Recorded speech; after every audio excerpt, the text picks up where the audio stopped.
Bom, boa noite a todos os colegas presentes aqui na cidade de São Paulo, né, que presencialmente nos dão a honra da presença de cada um de vocês nesta noite para o primeiro evento das escolas que a FEBRASGO pretende elaborar ao longo dos próximos anos, começando por uma das mais importantes, pelo inspirador dessa ideia na FEBRASGO, que é o professor Sérgio Podgaek, aqui presente.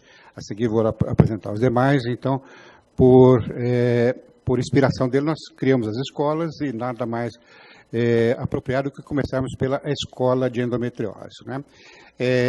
Eu quero dizer para vocês, presentes aqui, que nós estamos repetindo essa apresentação ao vivo, ao mesmo tempo, para 40 outras cidades no país inteiro. Então, nós temos uma abrangência enorme dessa participação e, ao final das apresentações, que serão apresentações muito breves sobre o tema que nós falaremos a seguir, não é, para que dê oportunidade tanto a vocês presencialmente aqui de participar, quanto dos colegas que poderão participar enviando as suas perguntas, não é, através dos seus e-mails ou de computadores, não é.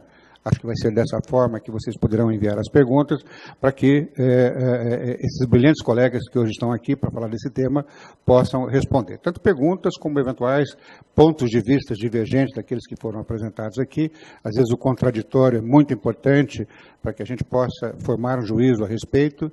E vocês se sintam, então, bastante à vontade para quaisquer intervenções que queiram fazer ao término dessas apresentações, né? Eu quero agradecer sobremaneira o laboratório Axê, que com absoluta isenção está suportando todo esse evento, não é? Nos patrocinando para tanto com absoluta isenção, como tem que ser os patrocínios. Aliás, essa linha de conduta caracteriza a gestão da FEBRASGO, em que são muito bem-vindos os patrocínios, desde que eles não possam ter influência na opinião das pessoas, no conteúdo que aqui será expresso. Então, agradeço imensamente o Axê por ter essa visão como patrocinador para nos possibilitar um evento com a qualidade que vocês verão hoje aqui, né?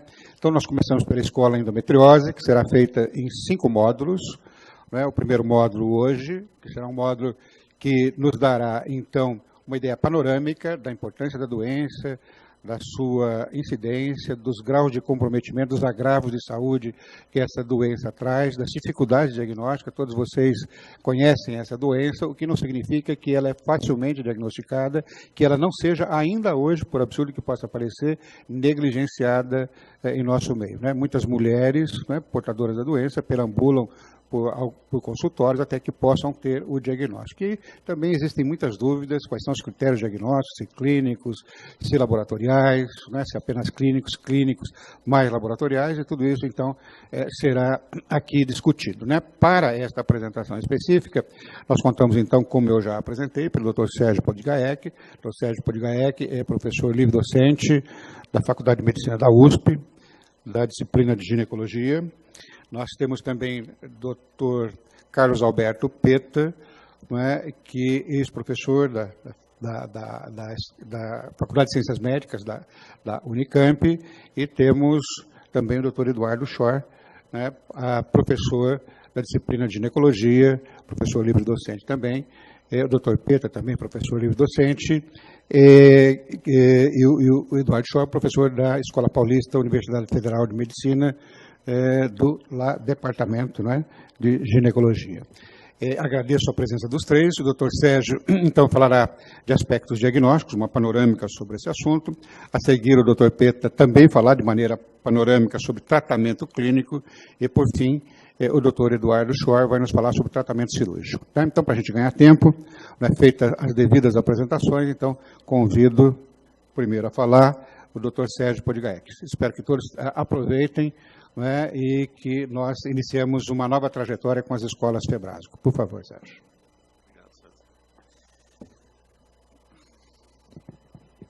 Bom, boa noite a todos.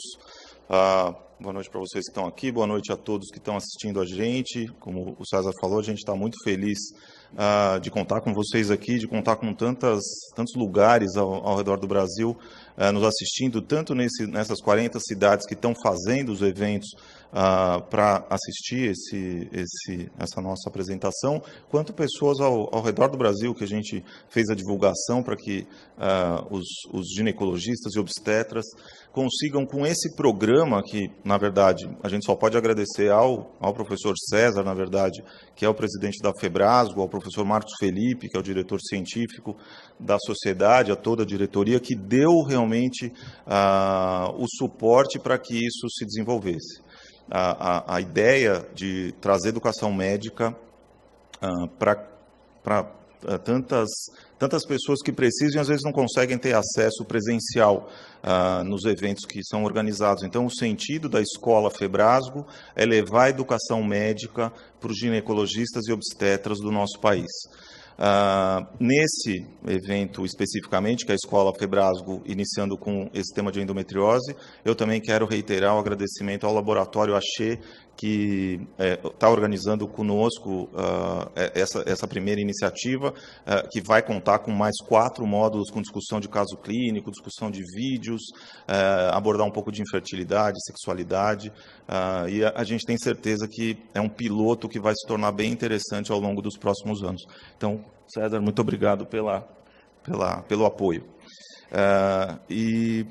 Então, eu vou começar falando, nós 3 vamos apresentar aulas curtas, para que depois dê tempo de ter uma discussão sobre o tema. Então, diagnóstico e tratamento da endometriose, eu vou falar sobre diagnóstico. O que a gente quer talvez uma palavra que seja um pouco forte, mas eu acho que é interessante, é desmistificar tudo que há em volta da endometriose. A gente tem que pensar em endometriose, a gente tem que saber fazer um diagnóstico mínimo e a gente tem que saber também tratar os casos, digamos, mais simples ou moderados.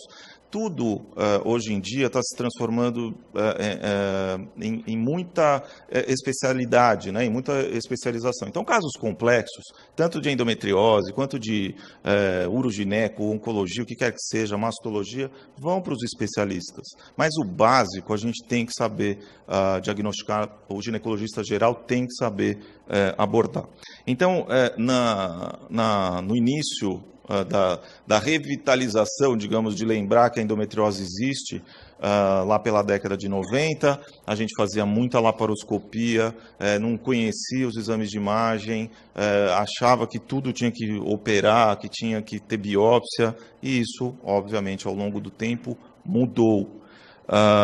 E esse conceito de que a endometriose ela pode ser mais simples, com lesões pequenas, superficiais e, por vezes, mais complexas, que são os casos de endometriose profunda, quando a lesão é maior. Esse nome profunda veio de um artigo publicado lá em 1991, DIP endometrioses. As pacientes sempre ficam aflitas com esse nome, né? Mas o fato é que é o tamanho da lesão. A lesão maior que 5 milímetros é a endometriose profunda. É verdade que ela pode se apresentar como casos mais graves, quando afeta intestino, quando afeta ureter, mas nem sempre isso acontece. A gente tem que ter essa parcimônia ao falar sobre a endometriose com as pacientes. Então, a doença pode ser superficial, milimétrica, ela pode ser profunda e ela pode acometer o ovário, que é o endometrioma ovariano. Esse conceito vai permear, com certeza, isso que eu vou agora que eu vou falar para vocês, e o que o Eduardo e o Peta vão falar também, que é como tratar a endometriose. A gente não consegue botar tudo num mesmo tipo de tratamento, né? A gente tem que dividir de acordo com o tipo de doença. Só para iniciar, aí eu não vou ficar falando de etiopatogenia, de imunologia, de genética, isso a gente deixa para os estudos básicos. A gente quer levar para vocês o diagnóstico simples. Quando que a gente tem que pensar que uma paciente pode ter endometriose?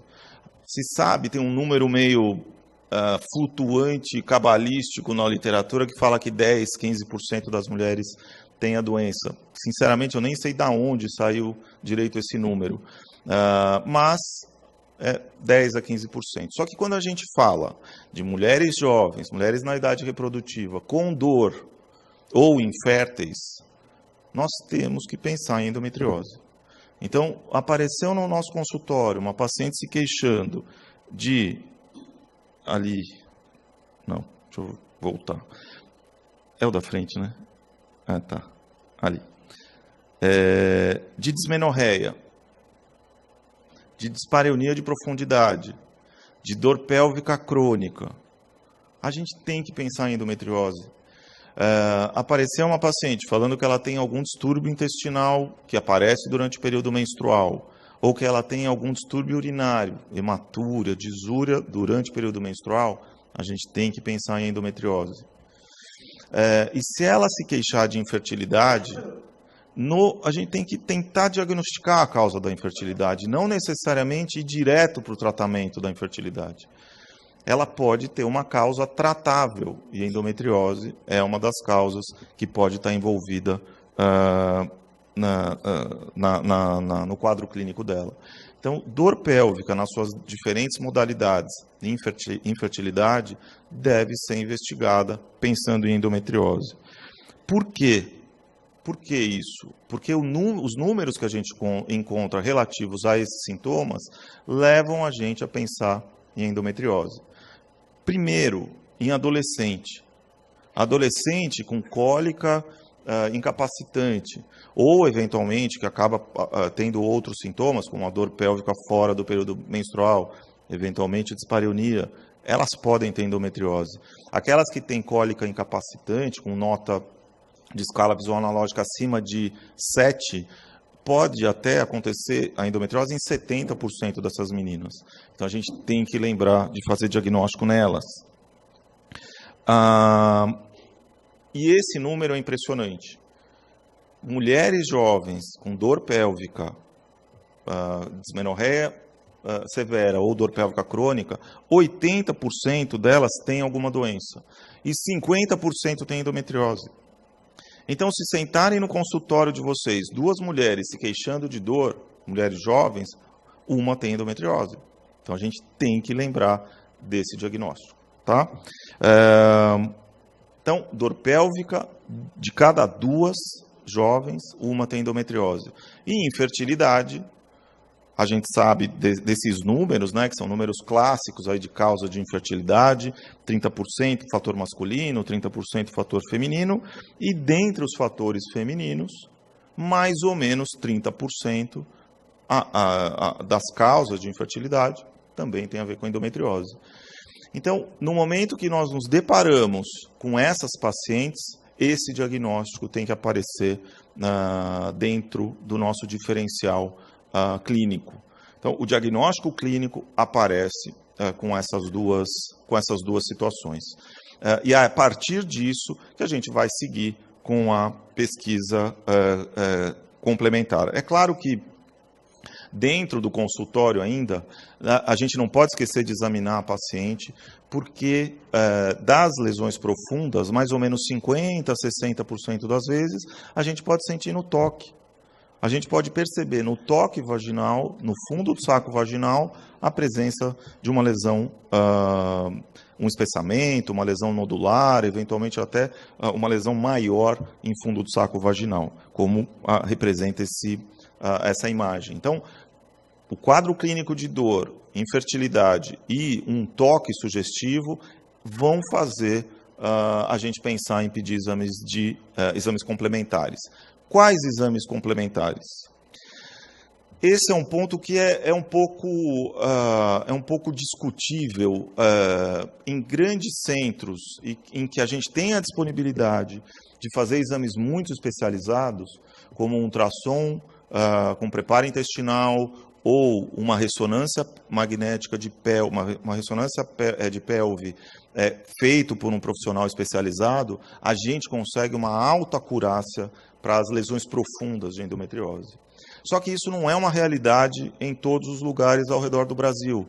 Mas esse diagnóstico tem melhorado muito ao longo dos anos. As pessoas têm aprendido a fazer esse exame, mas também a gente tem que tomar cuidado com esses resultados para não interpretar como um super diagnóstico em muitas pacientes com endometriose. Mas os exames, os 2 melhores exames para se fazer diagnóstico é o ultrassom com preparo intestinal, pélvico e transvaginal e a ressonância nuclear magnética.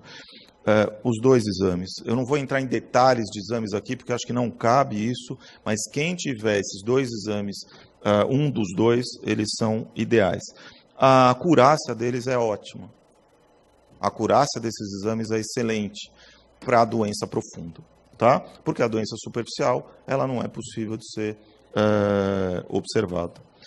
Aqui, dados de acurácia da endometriose profunda nas mãos de um especialista, a acurácia é altíssima.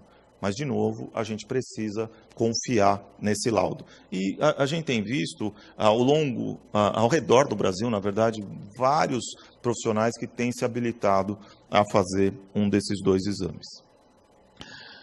Uma última mensagem em relação ao diagnóstico. Como eu falei para vocês, diagnóstico clínico com dor, com infertilidade, com exame clínico, ultrassom e ressonância. O marcador para a endometriose não existe. Isso foi uma coisa que nós passamos ao longo dos anos 90, mas que com o advento dos exames de imagem, foi percebido que esse marcador não existe. Tem uma revisão sistemática muito assertiva, feita agora em 2016, né, que mostrou que não existe marcador para endometriose, nem o CA-125. Então, uma coisa que a gente tem que internalizar, às vezes não é fácil, porque isso foi vindo ao longo dos anos, o CA-125, assim como outros exames na nossa especialidade, muitas vezes mais atrapalha do que ajuda. Ele não norteia de forma alguma o diagnóstico da endometriose. Tá? Clínica, exame físico e exame de imagem. Nada de exame laboratorial. Só para, então, finalizar, para fazer o gancho dessa parte de diagnóstico para o tratamento clínico e cirúrgico, a Febrasgo também, com iniciativa do professor César e do professor Marcos Felipe, organizou o novo tratado de ginecologia e obstetrícia da Febrasgo e os protocolos de tratamento de 120 doenças, né? 120 doenças, vão ser lançados os protocolos. Nós estamos organizando, o lançamento vai ser na FIGO, né? Na FIGO. Então, vai ter protocolo para tudo, para a gente conseguir melhorar o acesso ao tratamento das pacientes. Então, esse é o protocolo feito pela Comissão Nacional Especializada da Febrasgo, que mostra que pacientes com dor precisam ser examinadas e fazer exames de imagem. Elas podem, na maioria das vezes, serem tratadas clinicamente, e na falha do tratamento clínico, elas vão para a cirurgia. E, da mesma forma, pacientes com dificuldade para engravidar, também, na maioria das vezes, vão ser tratadas para tentar engravidar, e na falha do tratamento, vão para o tratamento cirúrgico. Eu vou deixar para eles, então, abordarem essas 2 possibilidades de tratamento. Então, muito obrigado. É uma aula breve para que depois a gente possa discutir um pouquinho sobre esse tema. Obrigado, pessoal.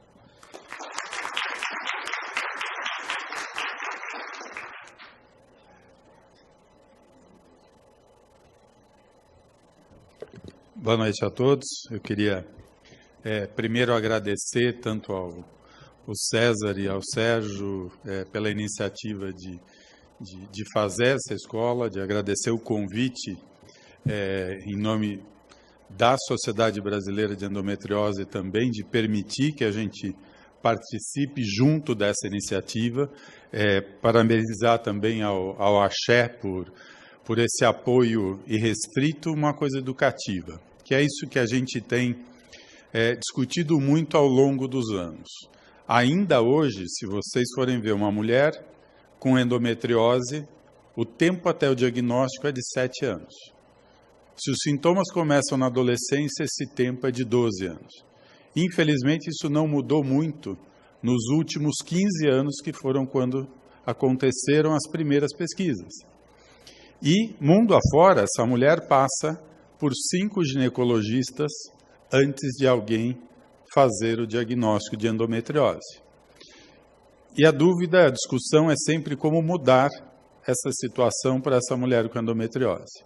E ninguém tem nenhuma dúvida que o mudar é disseminar conhecimento sobre a doença, avisar a população leiga que não é normal ter cólica, que leva no pronto-socorro, que não é normal perder dia de trabalho, perder aula por causa de cólica. Não é normal não engravidar depois de um ano tentando. Então, iniciativas como essa é que devem mudar esse cenário. E eu vou falar para vocês um pouco de tratamento clínico, na verdade uma coisa até geral e filosófica em relação a tratamento clínico. Basicamente, o que a gente espera de um bom tratamento clínico para endometriose?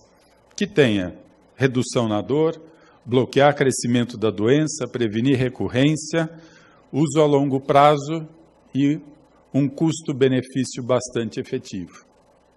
O que a gente quer também? Poucos efeitos colaterais e que não afete a fertilidade.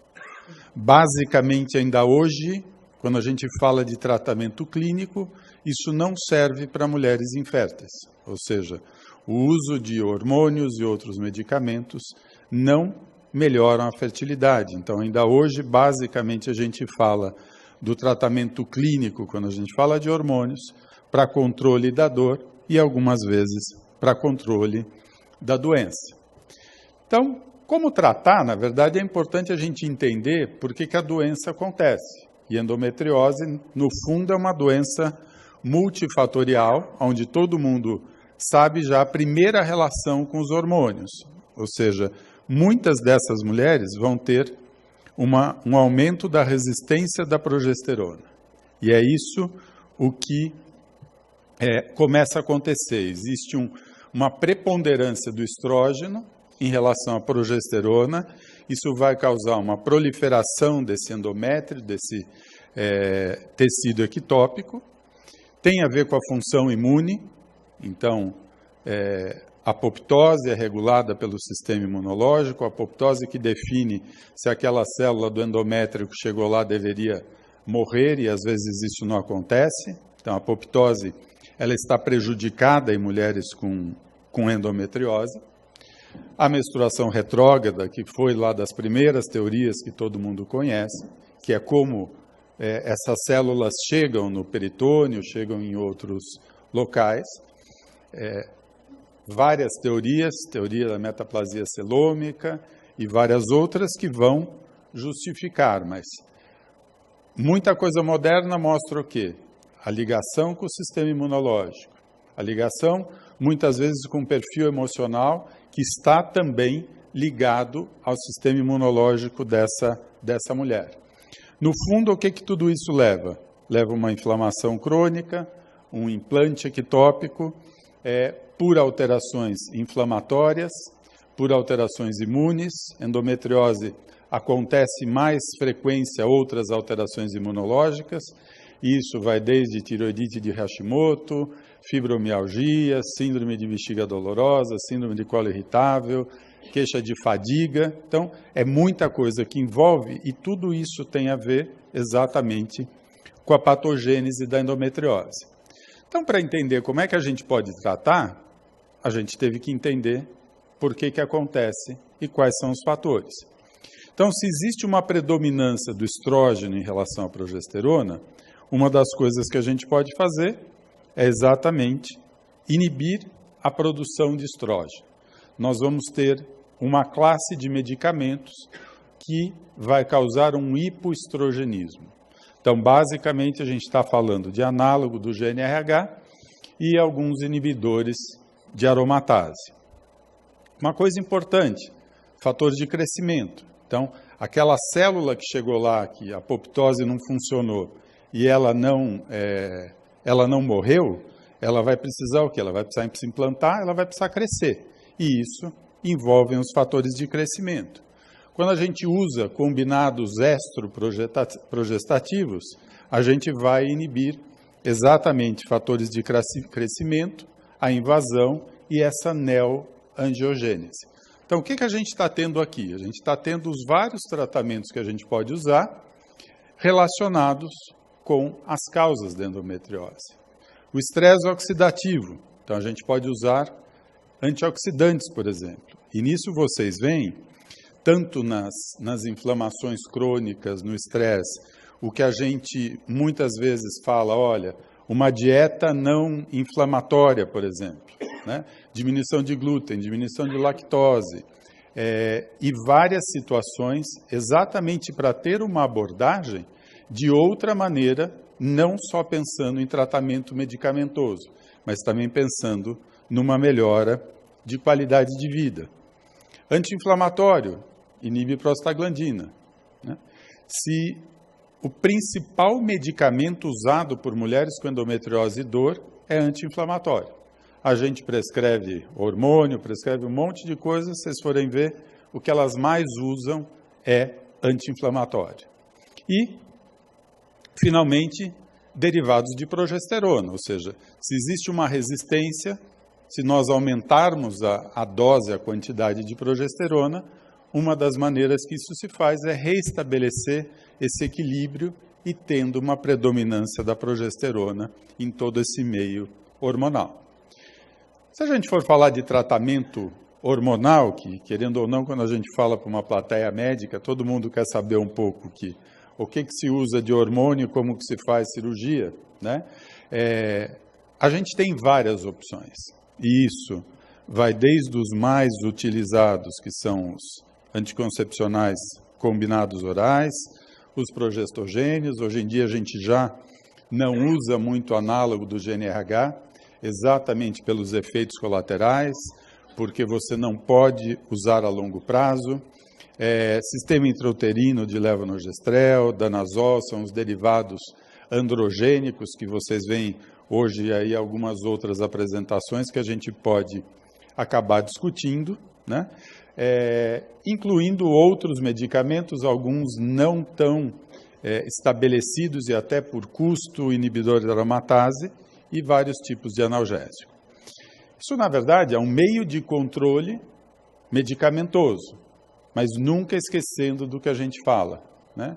De qualidade de vida, como é que você melhora a qualidade de vida? Todo mundo sabe, assim, se nós fizermos exercício, dieta adequada, diminuir estresse, dormir mais, a qualidade de vida ela vai melhorar.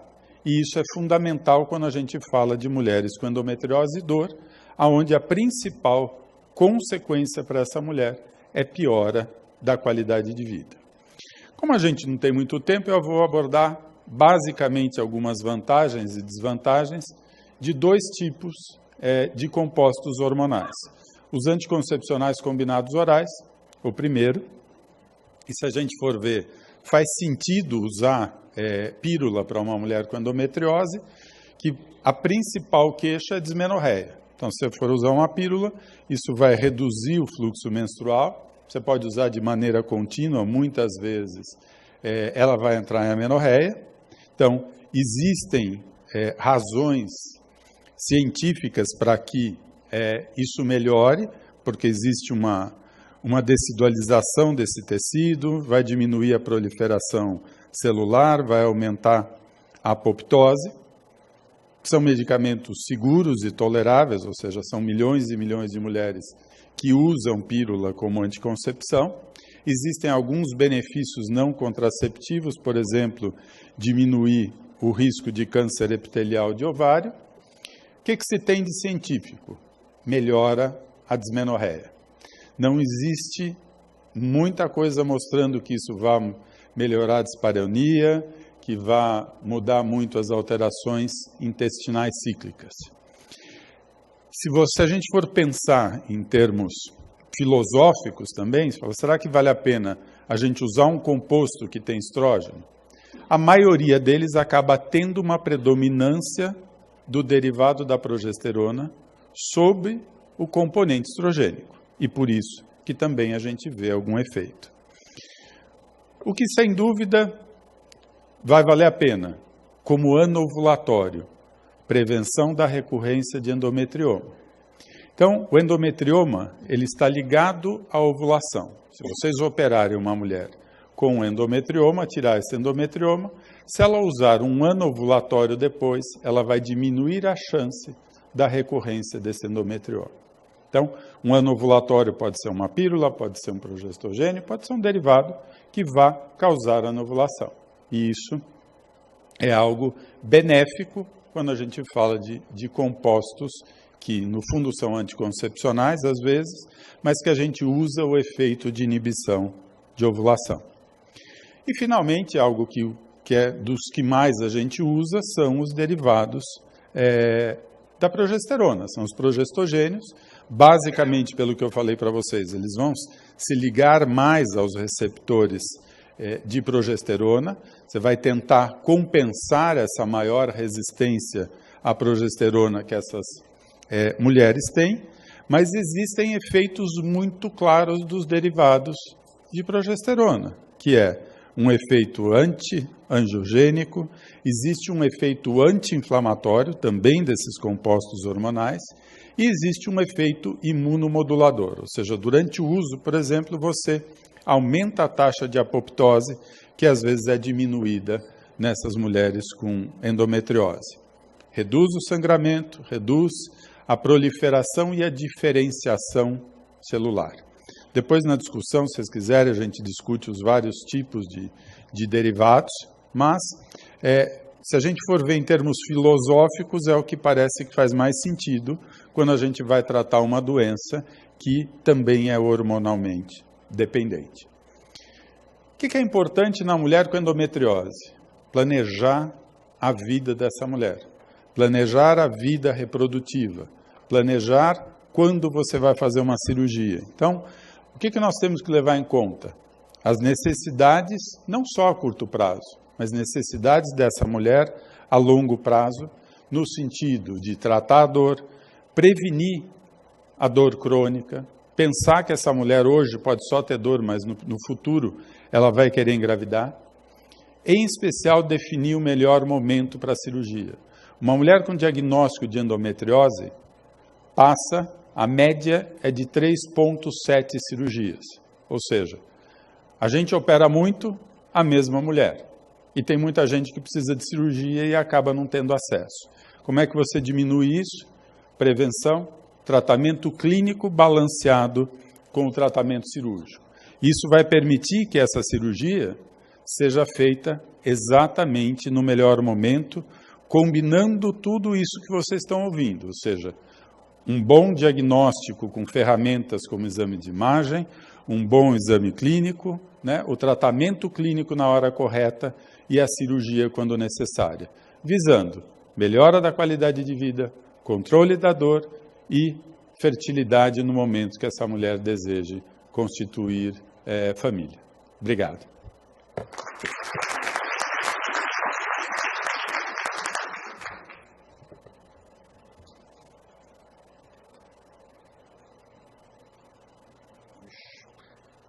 Bom, boa noite a todos. Eu não vou me alongar muito nos agradecimentos, eu faço minhas as palavras do César e do Sérgio. Vou só pontuar o que eu acho de mais importante nesse tipo de evento e nessa parceria com o Laboratório Axê, que quando a SBE foi criada 10 anos atrás, esse ano completamos 10 anos, um dos objetivos principais era disseminar o conhecimento sobre a doença, visando maior potencial diagnósticos dos ginecologistas gerais. E aí eu só faço uma parte que às vezes a gente fala de ginecologista geral, tem gente que se ofende. Não é nenhuma ofensa. Eu, quando eu assisti uma aula do César de climatério, eu sou um ginecologista geral. Então, cada um tem as suas especialidades e, eventualmente, tem aqueles que atendem todas as mulheres. Então, a intenção era instrumentalizar todos os colegas a um diagnóstico precoce, um tratamento, visando que não houvesse progressão da doença, ou seja, a gente conseguiria evitar uma série de consequências da doença profunda. Tá? E hoje, no Brasil, a sociedade joga com o número de 6 milhões de mulheres portando endometriose. É óbvio que não dá para alguns especialistas, país afora, tratarem todas essas mulheres. Então, essa parceria com o laboratório vai de encontro com uma dos pilares da Fundação da Sociedade. Disseminar a doença, que é o que a gente está, o conhecimento sobre a doença, que é o que a gente está fazendo aqui. E coube para mim falar um pouquinho de tratamento cirúrgico da endometriose. E nesse contexto inicial que eu pontuei para vocês, obviamente não teria nenhum cabimento eu vim aqui ficar mostrando técnicas cirúrgicas avançadas de endometriose intestinal e assim por diante. Então, eu montei essa aula de uma forma diferente. Eu vou pontuar 3 tópicos dentro do tratamento cirúrgico. O primeiro é quando indicar. O Petra falou aqui de tratamento medicamentoso, que é o carro-chefe, que é a entrada dessas mulheres no tratamento da doença. Eu vou pontuar quando que ela sai desse tratamento medicamentoso e vai para o cirúrgico. Como traçar a estratégia cirúrgica para quem se dispor a operar essas mulheres e os princípios básicos da cirurgia. Quando indicar? Existe uma máxima em toda a cirurgia que fala que um bom cirurgião leva 30 anos para ser formado. 10 anos aprendendo técnica cirúrgica, 10 anos aprendendo a indicar a cirurgia e 10 anos aprendendo a contraindicar a cirurgia. E endometriose, quando que a gente indica? Em 4 situações. Falha de tratamento clínico. Esse laser aqui não é do meu tempo, eu tenho dificuldade. Bom, falha de tratamento clínico, progressão da doença, desejo de gestação, que onde obviamente não cabe tratamento medicamentoso, como o Petra já falou, e em algumas outras situações. O que a gente chama de falha de tratamento clínico? E aí eu estou falando de dor. Tá? A porta de entrada de tratamento da doença é medicamentoso. E a gente sempre entra com uma medicação de primeira linha. Eu não vou me ater aqui quais são as de primeira, quais são as de segunda, quais são as de terceira. E uma pergunta que sempre fazem é até quando a gente investe no tratamento medicamentoso? Ou seja, eu vou dar essa medicação para essa paciente com sintomas típicos e diagnóstico da doença, diagnóstico clínico da doença. Vou dar a droga. Por quanto tempo eu insisto nessa medicação? Quando que eu troco? Geralmente não é a gente que fala isso. Esse tipo de saída de tratamento medicamentoso para cirurgia, quem indica na maioria das vezes é paciente. A gente tenta uma coisa, não me resolveu, qualidade de vida baixo devido à dor. A gente tenta uma outra coisa e também continua baixa a qualidade de vida. Aí chega um momento que a paciente fala, olha, eu não aguento mais, não quero tentar mais nada. Existe uma ferramenta? Existe, é a cirurgia, então eu quero operar. Então, esse tipo de situação a paciente, a gente, obviamente, conversando junto. Algumas que não querem operar ou não pode, a gente acaba abrindo mão de medicações de terceira, de quarta linha, troca para cá, troca para lá. Mas o que é importante é a gente saber que existe um limite. A gente vê com frequência mulheres que ficaram sendo cozinhadas em hormônio durante anos e décadas, com uma qualidade de vida muito ruim, quando poderia ter sido oferecido a cirurgia antes. Então, primeira indicação de cirurgia é falha de tratamento medicamentoso, baixa qualidade de vida devido à dor. Segunda indicação, progressão da doença. Eu falava muito tempo atrás, e hoje eu sei que é bobagem, e eu sempre falei muito de tratamento medicamentoso, que quando a gente institui o tratamento medicamentoso e essa mulher ficar assintomática, isso é um sinal de que a doença não está evoluindo. E eu acreditava muito nisso. E aí esse trabalho do grupo do Chapron mostrou, não foi para ver exatamente isso, mas ele mostrou que um dos principais fatores de risco para a doença profunda era a prescrição de anticoncepcionais hormonais. Na verdade, isso não é um fator de risco. Na verdade, é uma medicação que pode mascarar a evolução da doença. Isso não acontece em todas as mulheres, mas uma pequena parte isso pode acontecer. Não é infrequente, o Petra deve ver isso com mais frequência.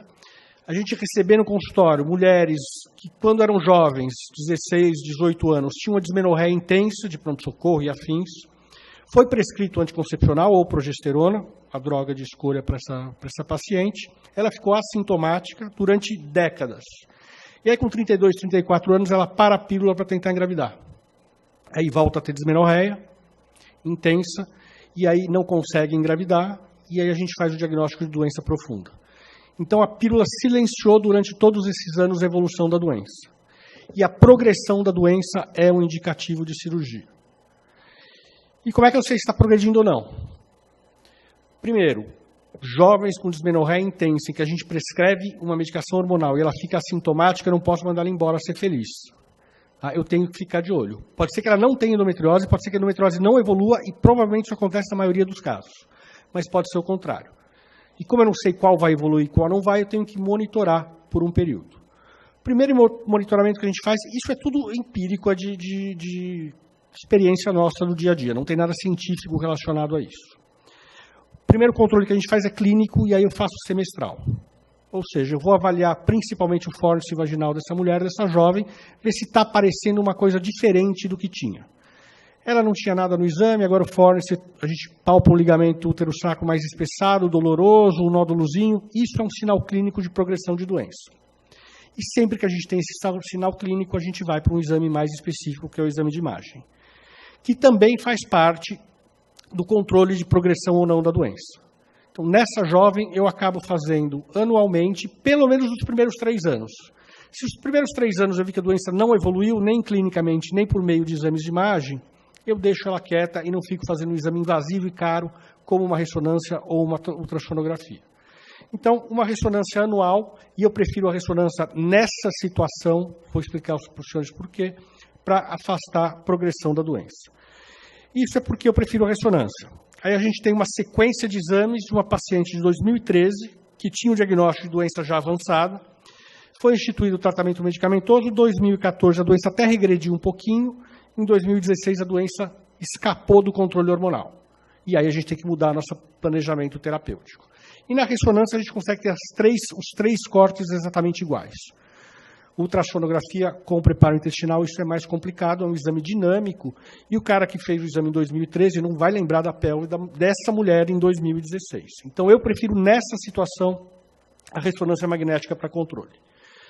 Outra indicação de tratamento cirúrgico, o Peter já mencionou, é o desejo de gestação. E aí, nessa indicação, a gente tem opção não de tratamento medicamentoso, mas opção de uma técnica de reprodução assistida. E a gente vai parar nesse momento e avaliar diversos outros parâmetros para saber que lado a gente vai.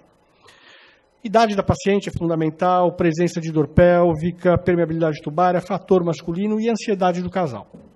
O mais importante nessa situação não é a gente impor ou dizer o que ela deve fazer, é a gente botar o pró e contra de cada uma das alternativas, seja fertilização, seja cirurgia, e aí o casal junto com a gente vai acabar escolhendo. E algumas outras situações que, obviamente, o tratamento clínico não deve ser instituído.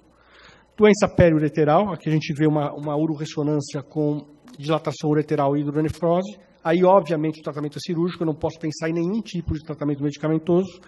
Doença em apêndice, que aí a gente tem que fazer o diagnóstico diferencial de carcinoide de apêndice, e doença iliocecal, porque é uma particularidade de doença intestinal que a gente tem um risco de obstrução. A doença intestinal em si, de reto e sigmoide, não é um indicativo de cirurgia.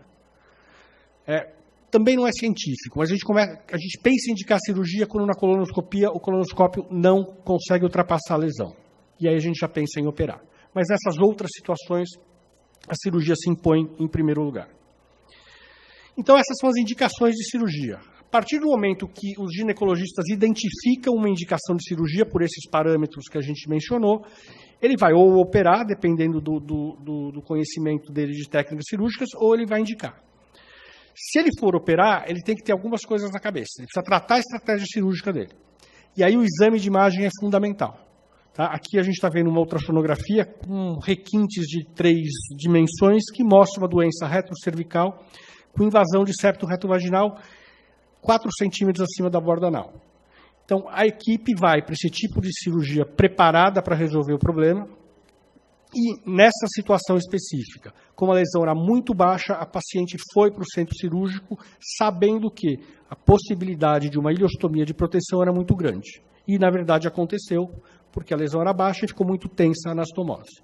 Então, isso é importante, tanto para a gente montar a equipe, quanto para orientar a paciente de que tipo de cirurgia ela vai receber. Sinais clínicos de doença profunda no pré-operatório, a gente tem que ficar alertas, tá? Sintomas intestinais exuberantes. O importante, endometrioma, com escala visual analógica de dor acima de 7, isso é um indicativo de doença profunda.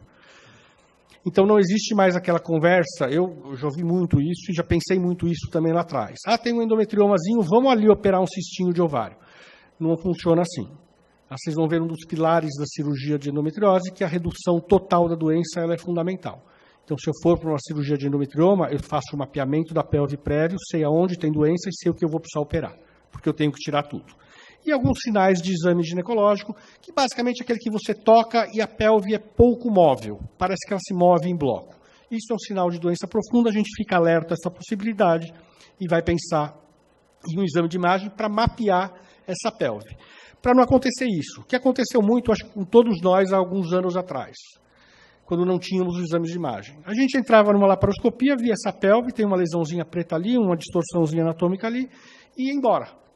E, obviamente, os sintomas persistiam. Hoje em dia, com o exame de imagem, a gente vai para a cirurgia, identifica esse baita nódulo retroperitoneal, que estava comprometendo ciático também, então a gente vai preparado para abordar esse tipo de paciente. Por isso que o planejamento estratégico pré-operatório é fundamental. E aí, dentro desse planejamento, eu vou para os princípios básicos da cirurgia, que primeiro é citoredução total. Então, eu tenho que entrar preparado para tirar toda a doença que tem, seja ela onde estiver. Intestino, periureteral, diafragmática, de apêndice e assim por diante.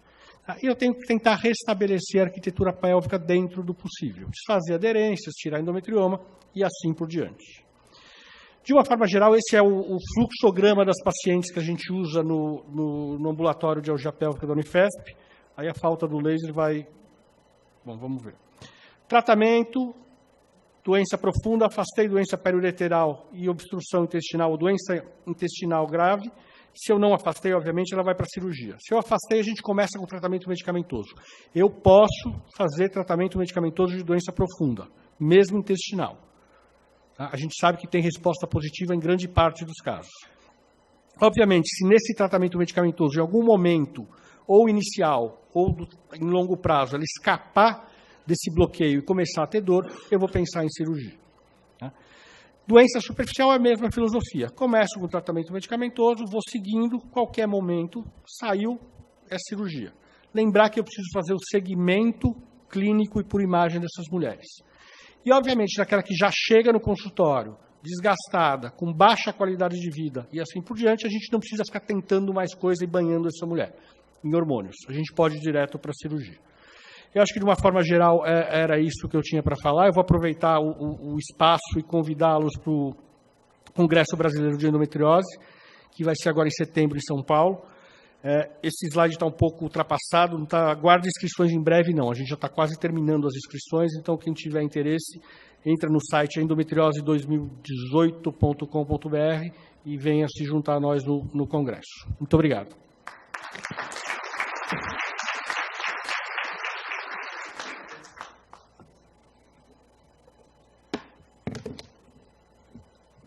Bom, como a gente havia antecipado e vocês tiveram a oportunidade de ver, vocês tiveram 3 apresentações sumarizadas, como era esse mesmo o propósito, sem que, no entanto, a gente perdesse o que é fundamental em cada um dos tópicos aqui abordados.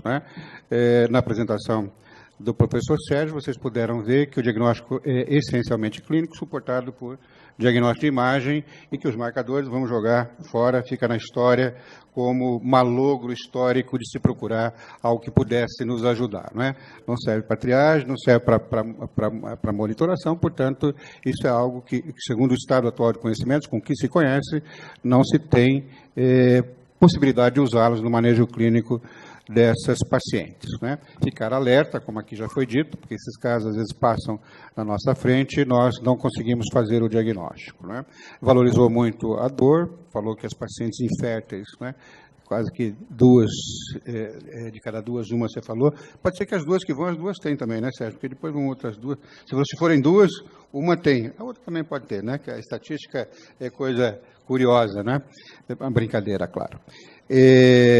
Na apresentação do PETA, uma apresentação também super organizada, que vocês puderam ver todos os fundamentos atrelados à fisiopatologia que dão suporte para que você indique tratamentos ou com contraceptivos, ou com progestagênios isolados, ou com agonistas do GNRH, ou mesmo com inibidores de aromatase, e tratamentos periféricos, como é o caso de anti-inflamatórios, antioxidantes. Então, acho que foi passado assim com muita propriedade esses conhecimentos.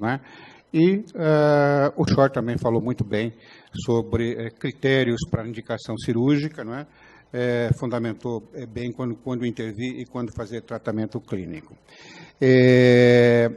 Esse grupo tem uma vantagem. Eu acompanho esse grupo, né, assistindo às apresentações que esse grupo faz, algumas poucas vezes tendo a oportunidade de fazer coordenações como a que eu estou fazendo hoje aqui, e percebo que esse grupo é um grupo bastante sensato. Né? Aqui vocês não viram nenhuma reserva de domínio, porque eu sempre fui muito preocupado com antigos professores do passado, né, que traziam informações tão complexas para que a audiência, ao assisti-los, pegasse os casos e encaminhasse todos para eles. Né? Porque é tão difícil resolver isso, né, que o que esse professor está falando, aqui vocês não viram isso. Né? Vocês foram incitados a fazer o diagnóstico, a fazer o tratamento, né, e apenas em casos mais difíceis, mais selecionados, é que, eventualmente, alguém que acumulou maior experiência ou que dedica o seu tempo a isso pode ser demandado para ajudá-los a conduzir esses casos. Mas esta é uma obrigação do ginecologista de atenção básica. Nós estamos cunhando 2 tipos de ginecologista ao longo do tempo. Ginecologista de formação generalista, ou faz tudo, e aquele ginecologista que se dedica a uma área de atuação específica, não é? Que vai trabalhar com oncologia ginecológica, que vai trabalhar com endometriose, como é o caso aqui, fazendo tratamento da endometriose profunda, tratamento cirúrgico, mas o manejo clínico, não é? E, eventualmente, aqueles que se sentirem mais preparados podem também fazer o tratamento cirúrgico. Né? Eu acho que é de obrigação do ginecologista geral. Só para concluir minha fala, me lembro uma ocasião em que a gente interagia com psiquiatras e eles falavam de depressão na mulher. Né? E eu vou traçar um paralelo com uma situação que é muito mais nossa do que o caso da depressão, né? Que é uma doença psiquiátrica, então é muito mais voltada para manejo diagnóstico e terapêutico para esse especialista, mas o psiquiatra, isso há uns 20 anos atrás, né, nos cobrava de que essa doença tem uma incidência brutal nas mulheres em determinados períodos da vida. E não tem psiquiatra, não é no Brasil, não, no mundo todo, para fazer o diagnóstico e para tratar essas pacientes, que são pacientes que não adianta a gente passar a mão na cabeça delas e dizer, olha, a senhora tenha paciência, que a vida é assim mesmo, filosofia Zeca Pagodinho, vamos levar na vida, deixa a vida levar. Não, essas pacientes precisam ter intervenção. Não é? Se os psiquiatras nos pedem isso, é uma doença de elevada incidência, imagina aquelas que estão dentro da nossa especialidade, que, claro, com muito mais razão, precisaria da nossa participação. Nós não temos muito tempo para discussão. Né? Eu queria dizer para vocês que nós temos agora, neste momento, isso flutuou ao longo da apresentação, 118 cidades no Brasil todo que estão assistindo essa apresentação. Acho que isso é um dado muito importante para nós, né? Significa que nós realmente conseguimos abranger um grande número de pessoas, né? Nesta primeira edição da Escola Febrasgo, a Escola Febrasgo de Endometriose. E muitas dessas pessoas nos enviaram perguntas aqui, nós temos um número bastante grande de perguntas, se avolumou bastante depois que terminou, viu, Sérgio? Eu queria fazer o seguinte, claro, não vai dar tempo de responder todas as perguntas, mas nós vamos ter que acolher algumas dessas perguntas de quem está à distância, né, que está tendo trabalho de enviar as perguntas, nós vamos ter que dar oportunidade, a gente vai selecionar algumas delas, enquanto vocês vão fazendo a resposta, até pediria para que vocês selecionassem pelo menos 2 ou 3 perguntas aqui, das quais julgassem as mais importantes para responder, para prover de todos, mas enquanto é feita essa seleção, eu vou abrir, né, para que se algum de vocês quiser fazer algum comentário, né, eu sempre insisto, algum ponto divergente também pode ser trazido, ou alguma dúvida que tenha ficado das apresentações. Essas apresentações, antes de vocês fazerem as perguntas, é bom lembrar que elas serão aprofundadas nos 4 módulos que virão a seguir, onde, como disse o professor Sérgio, nós teremos casos clínicos, nós teremos aspectos reprodutivos, nós teremos discussão de vídeos cirúrgicos, né? Então isso será aprofundado. Hoje é o pano de fundo, né? Mas dentro desse pano de fundo, se alguém quiser daqui fazer então algum comentário, alguma pergunta, fique absolutamente à vontade. A gente tem microfone aqui. Então, você me faz um favor, levar o microfone lá no fundo. Como nós estamos falando para o Brasil todo, acho que é bom uma pequena identificação, né? Ficar de pé para que a câmera consiga pegar, né? Para que você possa fazer a pergunta. Por favor. Boa noite, meu nome é Yara, eu sou de São Paulo. Aliás, óbvio, né? Você podia ter vindo passear aqui e ter dado... Claro, claro. Na verdade, eu faço bastante gineco-adolescente e eu tenho pego um número grande de adolescentes que chegam ao consultório com a queixa de dismenorreia. E um conceito antigo, né, que a gente tinha é a dismenorreia que vem piorando. Isso vale ainda? Porque senão a gente pega uma adolescente que menstruou aos 10 anos, ela tem 16, ela tem uma dismenorreia que ela necessita de anti-inflamatório mensalmente, até preventivo, antes da dor iniciar, mas ela não tem nada de doença progressiva. Essa é a minha primeira pergunta. O que fazer com essa adolescente? O ultrassom pélvico, não transvaginal, quando ela não tem relação, tem algum valor? Ou direto, se você for investigar, peça a ressonância. E também se cabe nessas meninas que não têm dismenorreia progressiva fazer esse tipo de investigação. Eu acho que quem vai responder essa pergunta, como é a adolescência, poderia começar pelo Peta, você falou sobre isso, depois os demais podem, o Sérgio falou de diagnóstico também, né? Acho que é pertinente a resposta para ele, e aí ficou, na fala do Sérgio, né? O Sérgio falou, olha, a ultrassom transvaginal com preparo intestinal, ele se equivale, né, tanto em sensibilidade, é um pouquinho diferente os números, mas são números muito próximos, quanto em especificidade com a ressonância nuclear magnética, né? E depois o Peta, na fala dele, falou, mas para as adolescentes, né, eu prefiro a ressonância. Essas informações, às vezes, podem causar dúvida entre as pessoas, né? E aí você traz uma outra questão, que não é nem ultrassom com preparo intestinal, é ultrassom pélvico, não é? Pélvico com preparo intestinal. Então, quem quer começar? Eu falei do Peta, mas fica à vontade. A adolescente, ela vai ser abordada da mesma forma que qualquer outra mulher de qualquer outra idade. Se ela tem uma cólica, o que é ideal é dar uma nota para essa cólica. É difícil falar incapacitante, pode ser uma coisa questionável, mas se ela tem uma nota acima de 7, ou se ela perde atividade, se ela diária, se ela não vai para a escola, se ela vai no pronto-socorro, o anti-inflamatório não dá conta, a gente tem que pensar que a endometriose pode estar presente. Se você falou a queixa não está progredindo, eu acho que é uma questão também de avaliação clínica. Se ela toma um anti-inflamatório e isso está resolvendo ao longo dos anos, não está sendo progressivo, a hora que ela começar a ter atividade sexual, se ela tiver dispareunia, se ela começar a evoluir com sintoma, a gente vai ter que pensar em endometriose. Então, é uma avaliação clínica. Agora, se ela não estiver melhorando, tem que pedir um exame. O ultrassom pélvico com preparo, ele tem limitação. O pessoal que faz ultrassom, os especialistas que fazem ultrassom, eles sempre dizem que tem limitação, o pélvico com preparo, mas a ressonância, acho que como o Peta falou, ela é melhor indicada. E a partir da indicação do exame, segue com um tratamento clínico, se não melhorar, se progredir, se não der certo, tratamento cirúrgico.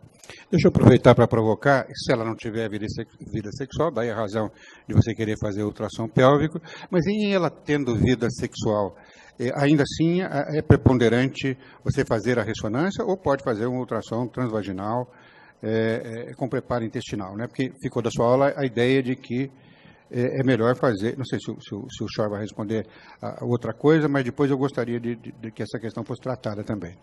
Não, eu ia responder outra coisa, mas acho que deve ser mais ou menos consenso que os dois exames de imagem, quando possíveis, eles se equivalem em sensibilidade e especificidade. Às vezes se complementam. Tá? A ressonância às vezes não é tão boa assim para doença mais alta, a ultrassom para doença mais baixa e assim por diante. Eu tenho muito medo de adolescente. Tá? Eu acho que é um ponto que tem que ser muito mais bem discutido. Saiu um trabalho, acho que no final do ano passado, que mostrou o impacto emocional em jovens de receber o diagnóstico de endometriose. Era de endometriose e ovário policístico. E o impacto não é baixo. A partir do momento que a gente fala a palavra endometriose, ela automaticamente vai chegar em casa e vai no Google. E no Google só tem caso desgracento. Mulher que perdeu o útero, perdeu o ovário, não engravida, não vive, tirou o intestino, e assim por diante. Então, a gente tem que, nesse grupo de pacientes, ter um equilíbrio entre não mencionar a endometriose, mas também não perder a chance de ficar alerta quanto à possibilidade de. Então, essa cólica, mais ou menos, que não é progressiva, a mulher toma um Buscopan, vai para a escola, fica tranquila, fica de olho, mas não precisa falar em endometriose nem pedir ressonância. Não é para ficar pedindo ressonância magnética nem jovem e nem com mais idade que tem dismenorreia. A gente tem alguns critérios para pedir. Porque não existe eu pelo menos nunca vi, não sei se vocês já viram, um pedido de ressonância para endometriose aqui em São Paulo que não venha pelo menos um espessamento do ligamento uterosacro. Então vai vir alguma coisa. Então você vai ter que usar muito mais a clínica do que o exame de imagem. E na adolescente ponderar, quer dizer, não perder a chance de fazer o acompanhamento. E eu geralmente aquelas que têm cólica, que faltam na escola, que a mãe vai buscar, que toma remédio, a bolsa de água quente, assim por diante, essa eu fico muito mais esperto. Eu não falo que ela tem. Eu falo que há possibilidade de, então a gente vai acompanhar, pode ser clinicamente ou com o exame de imagem. Em algum momento, se eu achar que mudou alguma coisa, eu mudo a conversa. Depois de 3, 4 anos, se não mudou nada, eu falo assim, não era, foi só um alarme falso, toca a tua vida. Deixa eu fazer uma pergunta que acho que você vai gostar até mais do que essa que a gente já falou sobre isso. Posso mudar aqui o assunto? Tem uma pessoa, o Érico de Linhares, do Espírito Santo, ele está perguntando assim, paciente com indicação de FIV, com endometrioma de 5 centímetros de ovário, que é uma coisa que acontece, né, no dia a dia. O que é melhor, operar antes de induzir, ou induzir, depois operar, ou nem operar? Tem uma meia hora para responder, né? Dá para tomar a Kaiser antes, né? Bom, basicamente, quando a gente pensa endometriose em mulheres inférteis, essa mulher não vai engravidar com tratamento clínico, ela vai engravidar com tratamento cirúrgico ou com fertilização in vitro. O que a gente usa para decisão? Primeiro, o risco. Então, vocês viram lá uma endometriose estenosante de ureter, você não pode deixar essa mulher engravidar e ela tem uma obstrução, uma exclusão renal, uma suboclusão intestinal. Segundo ponto, qualidade de vida. Então, se você tem uma mulher que a doença já compromete de uma maneira muito importante a qualidade de vida e você sabe que vai ter que operá-la um dia para melhorar, o que faz mais sentido é você pensar em operar, com isso melhorar a dor e resolver a infertilidade. Terceiro ponto, reserva ovariana. Então, hoje a gente já nem fala tanto de idade, porque você tem mulheres jovens com endometriose com reserva baixa, né? Então a gente deixou de falar dos 35 para cima ou 35 para baixo, mas veja a reserva ovariana pela contagem de folículos antrais, por dosagem de antimileriano. Quanto melhor a reserva, mais você pode pensar numa cirurgia. Quanto menor a reserva ou maior a idade, mais você vai ter pressa e pensar numa fertilização. Quarto ponto, fatores associados.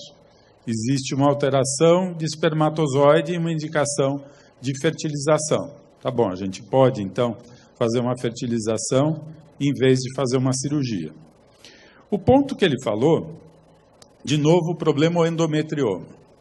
Então, o que a gente sabe? Num procedimento cirúrgico, por mais que o cirurgião seja cuidadoso, pensando na fertilidade, você vai ter algum comprometimento de reserva ovariana. Então, você pode estar operando uma mulher que já tem uma reserva baixa, vai tirar um endometrioma, essa reserva vai diminuir mais ainda. Então, a gente tem que saber o que é a prioridade. Muitas vezes, até o que a gente faz é as duas coisas. Você faz uma fertilização, congela embrião, trata essa endometriose dessa mulher que tem uma indicação cirúrgica e que você acha que vai diminuir a reserva, e depois faz a transferência desses embriões. Uma pergunta extremamente frequente dessas pacientes. Eu preciso operar a endometriose para melhorar o resultado de FIV? Se eu não tratar a endometriose, minha FIV não vai dar certo por causa disso? Hoje o que existe é um consenso. Consenso é porque a gente não tem literatura médica suficiente para falar o que é verdadeiro. Então a gente tem literatura que mostra, se você tratar um endometrioma antes de fazer uma fertilização, não vai mudar o resultado. Numa segunda tentativa, o resultado é o mesmo. Só que quem teve falha de fertilização, o tratamento dessa endometriose pode melhorar os resultados. Então, o consenso é o seguinte: se você tem uma mulher com endometrioma, até 4, né? Esses 5 centímetros é meio capcioso, porque às vezes o 5 já não responde por uma coisa até mecânica. Você está autorizado a fazer uma fertilização sem operar essa mulher antes. A gente evita puncionar o endometrioma, porque é um tecido necrótico, você tem um risco maior de uma infecção e um abscesso. Essa mulher tem que estar grávida em até 2 transferências de bons embriões. É lógico que se a gente não tiver bom embrião, não é isso que vai fazer engravidá-la. Aí você opera, caso a gravidez não aconteça, e você vai aí para uma 3ª transferência de embrião. Tentei ser rápido, hein? Sérgio, tem mais perguntas aí? Tem uma pergunta para você. Para mim? Mas vocês é que têm que responder perguntas. É a Silvia de Belo Horizonte, ela pergunta se uma paciente que entrou na menopausa, teve endometriose grave, fez esterectomia, se ela pode fazer reposição hormonal. Essa pergunta é uma pergunta que se repete sempre, né? Aquela mulher que fez esterectomia. Já fez esterectomia, preservou os ovários, né?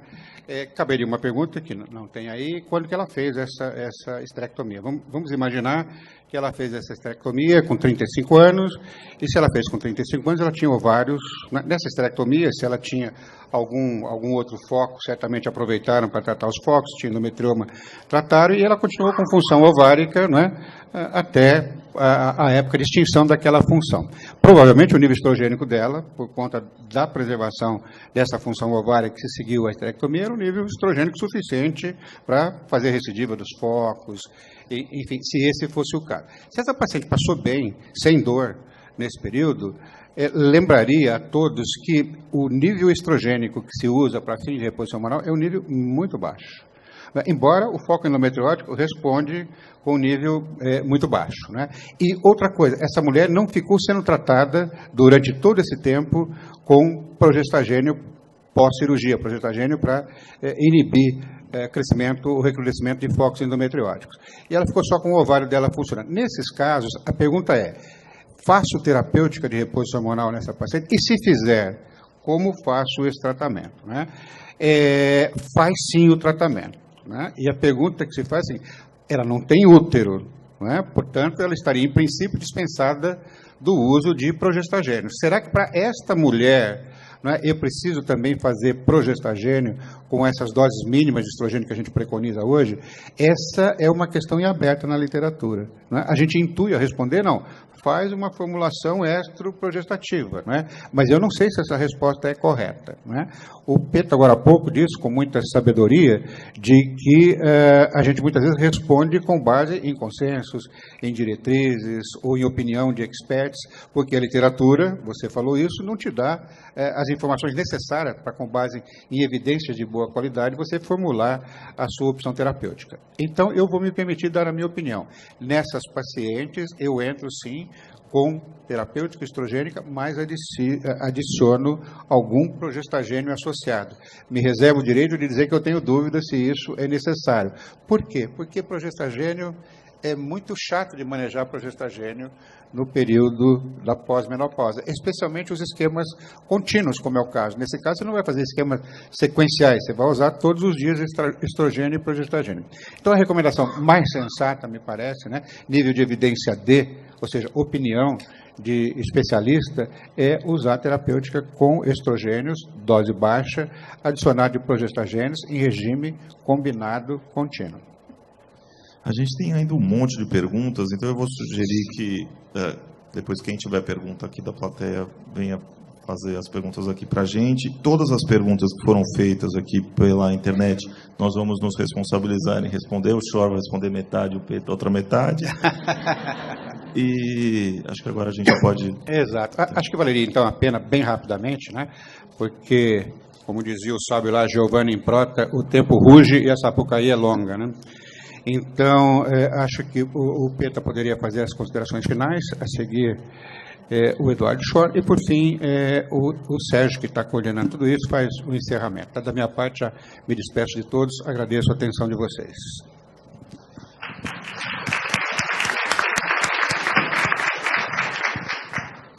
Eu acho que a principal atitude que a gente deve ter frente a fazer um diagnóstico, tratar a endometriose, é pensar na doença, esquecer os mitos, né? Entender que não é normal ter cólica forte, não é normal não engravidar, e pensar na doença.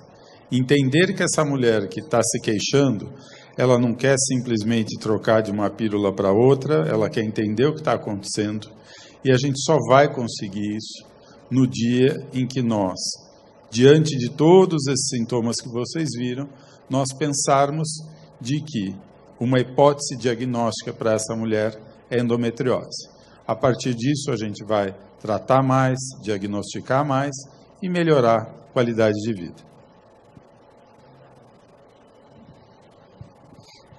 Eu acho que eu já no início eu já comentei todas as coisas necessárias. Parabenizar de novo a Febrasgo e a Che por iniciativa, que é isso que a sociedade quer, buscar parcerias para difundir a doença. Eu acho que foi mais ou menos isso que a gente procurou fazer aqui, fazendo um merchanzinho, que eu já estou marqueteiro. A segunda sessão dessa Escola Brasileira de Endometriose, ela vai acontecer no Congresso, Escola Febrasgo, desculpa. Claro. Vai acontecer no Congresso Brasileiro de Endometriose em setembro. Se eu não me engano, o formato vai ser só de discussão de casos clínicos, não vai haver aula formal de nada, o que permite uma interação muito maior com todos vocês. Então, mais uma vez, obrigado. Só para finalizar mesmo, acho que é um prazer a gente ter tanta gente aqui presente, esse dado de 120 cidades ao redor do Brasil assistindo a gente. E de verdade, o intuito, né, César, quando a gente conversou há alguns meses atrás, conversamos com a Marina da Che, que encampou essa ideia e com certeza é a empresa responsável por dar todo o suporte para que isso aconteça. É caro isso acontecer, né? O intuito é levar a educação médica para todos. E o César falou, não deixar esse conhecimento preso em alguns, né, Peter? A gente sempre viu isso ao longo dos anos, o César tem razão. A gente não quer isso, a gente quer que as pessoas conheçam esses temas mais complexos, temas menos complexos, para que as pacientes se beneficiem. Esse acho que é um dos grandes sentidos que a sociedade de especialidade tem, que é levar conhecimento e educação médica para quem precisa. Então, muito obrigado, a gente agradece de novo todo o apoio de vocês. E vamos jantar agora.